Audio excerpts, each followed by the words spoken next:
Deep underground in an undisclosed location, this is Tread Comics presents the Fleischer Studio Superman animated film series from the 1940s.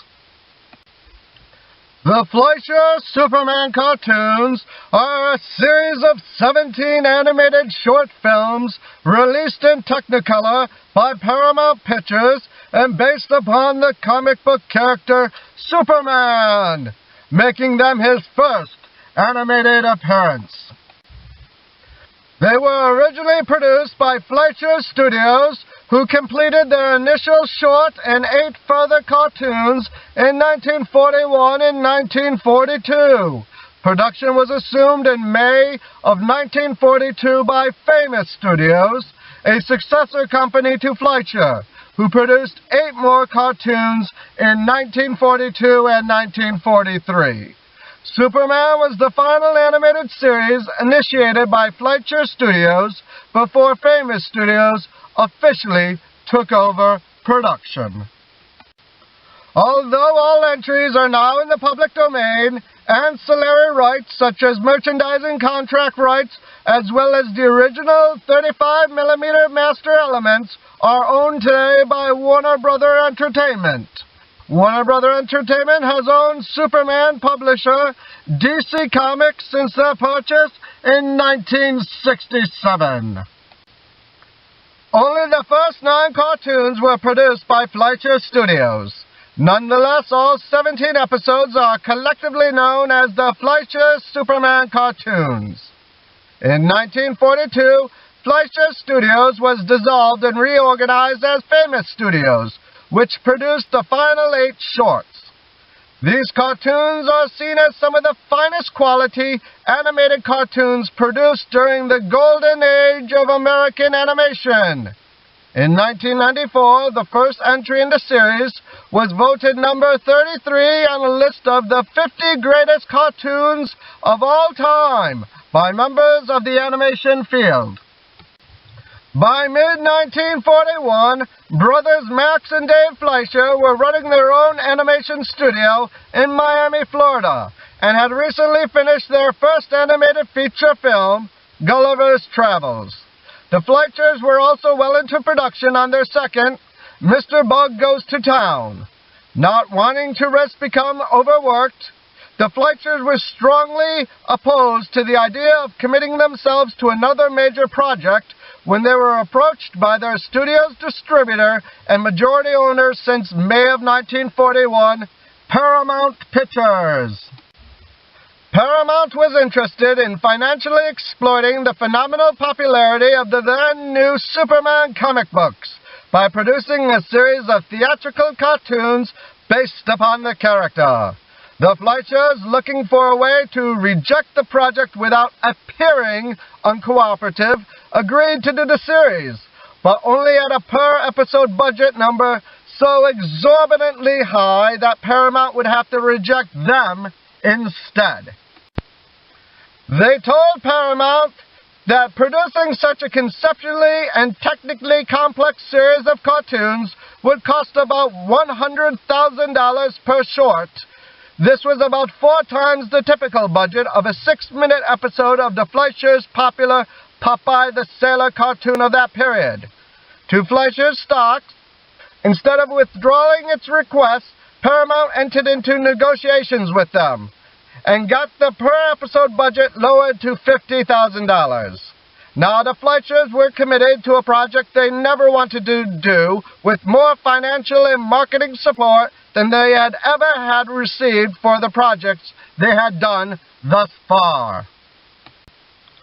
The first cartoon in the series, simply titled Superman, also known as The Mad Scientist, was released on September 26, 1941, and was nominated for the 1941 Academy Award for Best Short Subject Cartoons. It lost to Lend a Paw, a Pluto cartoon from Walt Disney Productions and RKO Pictures. The voice of Superman for the series was initially provided by Bud Kohler, who was also performing the lead character's voice during the Adventures of Superman radio series. Joan Alexander was the voice of Lois Lane, a role she also portrayed on the radio alongside Kohler. Music for the series was composed by Sammy Timberg, the Fleischer's longtime musical collaborator. Roboscoping, the process of tracing animation drawings from live-action footage, was used minimally to lend realism to the character's body movements. Many of Superman's actions, however, could not be roboscoped, such as flying, lifting very large objects, etc. In these cases, the Fleischer's lead animators, many of whom lacked training in figure drawing, animated roughly and depended upon their assignments, many of whom were inexperienced animators but established draftsmen, to keep Superman on model during his action sequences. The Fleischer cartoons were also responsible for giving Superman perhaps his most powerful superpower, flight. When the Fleischers started work on the series, Superman in comic books could only leap from place to place, hence the phrase, able to leap tall buildings in a single bound. After seeing the leaping animation fully, the Fleischers deemed it looked silly, and asked permission from Action Comics, later known as DC Comics, to have him fly instead. The publishers agreed, and Superman was formally given the powers of flight thereafter. Previously, he was only shown flying in the comics due to an artistic and editorial error in Superman issue 10. By the end of 1941, the brothers were no longer able to cooperate with one another, and the studio's co-founder, Dave Fleischer, had left Florida for California, where he would eventually become the new studio head of Columbia Pictures' Screen Gem Studios. After the Fleischers were removed from the company, Paramount renamed the organization Famous Studios and replaced all people in charge of production. The sleek look of the series continued, but there is a noticeable change in the storyline of the later shorts of the series after Famous replaced Fleischer as producer. The first 9 cartoons had more of a science fiction aspect to them, as they involved the Man of Steel fighting robots, giant dinosaurs, meteors from outer space, and other perils. The 8 later cartoons in the series, which were all Famous Studio productions, dealt more with World War II propaganda stories, such as the 11th Hour, which finds Superman going to Japan to commit acts of sabotage in order to reduce the morale of the enemy. Meanwhile, an angered Adolf Hitler had a cameo role at the end of Jungle Drums after Superman foiled another Nazi plot. The first 7 cartoons originated the classic opening line, which was later adopted by the Superman radio series and in the live-action television series a decade later. Faster than a speeding bullet, more powerful than a locomotive, able to leap tall buildings in a single bound. However, for the final 2 Fleischer-produced cartoons of the first of the 8 Famous Studio-produced cartoons, the opening line was changed to faster than a speeding bullet, more powerful than a locomotive, able to soar higher than any plane. For the remaining Fleischer Famous Studio-produced cartoons, the opening line was changed yet again to faster than a streak of lightning, more powerful than a pounding surf, mightier than a roaring hurricane. For international prints of Superman cartoons starting with the 11th Hour, the opening line is faster than a streak of lightning, more powerful than a pounding surf, mightier than a roaring hurricane. This series also featured a slight variation of the now classic exclamation, "Up in the sky, look! It's a bird! It's a plane! It's Superman!" Famous Studios ended the series after a total of 17 shorts had been produced, replacing it with a series of shorts based upon Marge's Little Lulu.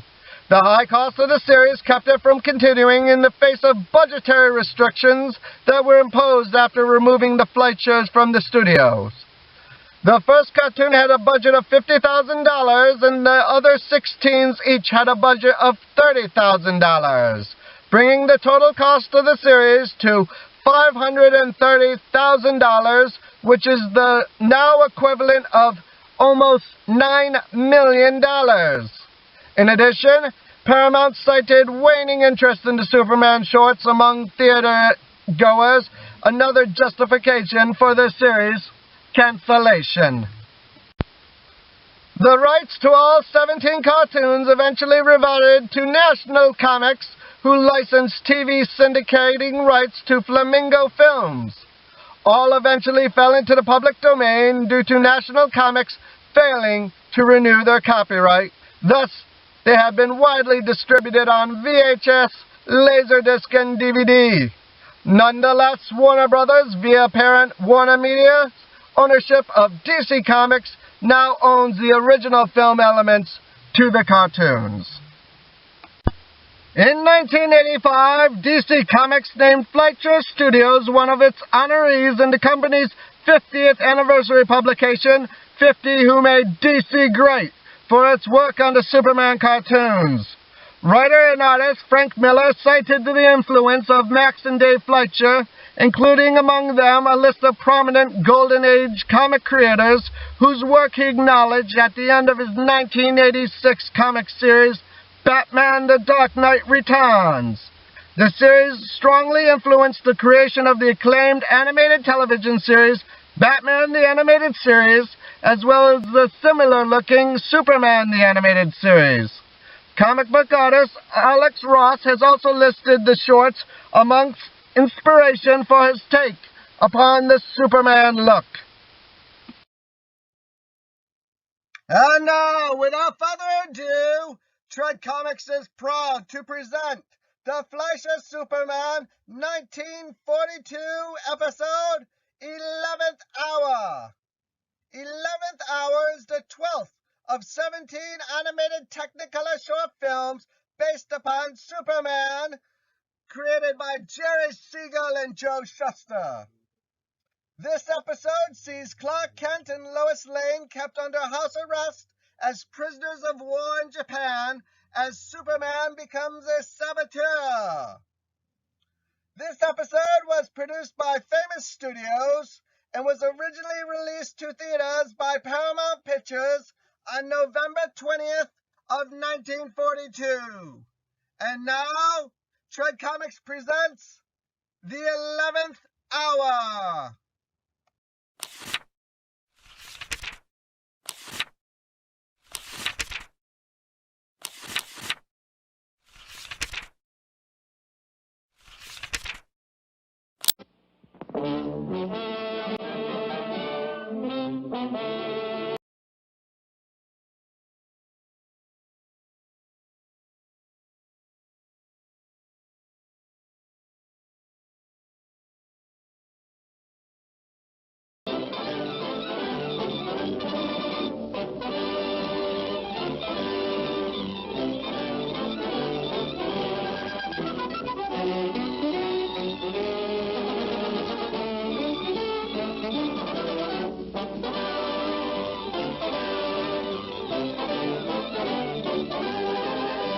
Faster than a streak of lightning, more powerful than the pounding surf, mightier than a roaring hurricane.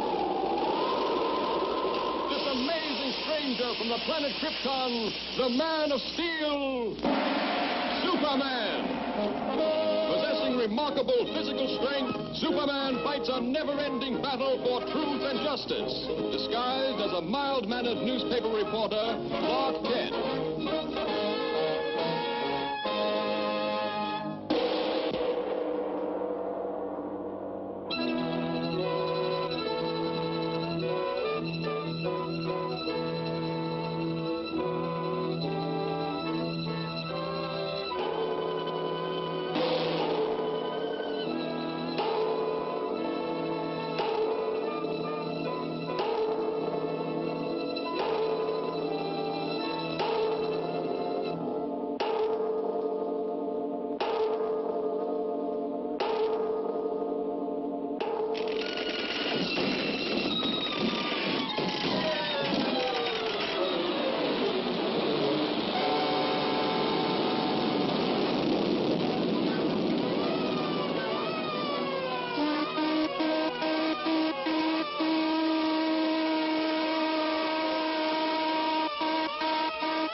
Clark, are you awake?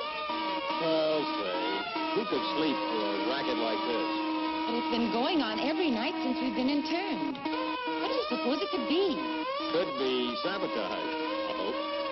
Me too. But who? Clark, do you suppose... Yes, Lois? Oh, nothing. Just a silly hunch that maybe Superman might be over here. Quiet. Do not talk. Shanasta! The sabotage must stop at once. Konetawa!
This way, please. How does it feel to be home? Well, please. How about Clark Kent? Did he get away? No. No, he's still over there. But don't worry. Superman promised to look after him.